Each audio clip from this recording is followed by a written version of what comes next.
கோயில்களில் ஒன்றாகும். இது 12 ஜோதிலிங்க சிவன் கோயில்களில் மிகவும் புகழ் பெற்றதாகும். இந்த கோயிலின் அதிசய அம்சமே பனிமலைகளின் பகுதியில் குளிர்ச்சியான பனி கொட்டும் இடத்தில் அமைந்துள்ளதே ஆகும். இந்தியாவின் உத்தரகாண்ட் மாநிலத்தில் கேதார்நாத் கோவில் அமைந்துள்ளது.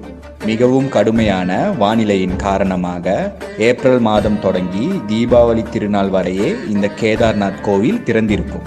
பிறகு கடும் குளிர் காலங்களில் கோயிலில் உள்ள சிவலிங்கம் குப்த காசியில் உள்ள ஒரு கோயிலுக்கு கொண்டு வரப்பட்டு பூஜை செய்யப்படும். இந்த கோயிலில் சிவபெருமான் கேதார்நாத் என்ற பெயரில் அழைக்கப்படுகிறார். கேதார்நாத் கோயிலுக்கு நேராக செல்ல சாலைகள் இல்லை. கௌரிகுண்டா என்ற இடத்திலிருந்து 14 கிலோமீட்டர் தூரம் வரை மலை ஏறியே இங்கு செல்ல முடியும். சிவபக்தர்களான சம்பந்தராலும் சுந்தரராலும் தேவார பாடல் பெற்ற வடநாட்டு கோயில்களில் கேதார்நாத் கோயிலும் ஒன்றாகும். கேதார்நாத் கோயிலை பாண்டவர்கள் கட்டியதாக கூறப்படுகிறது.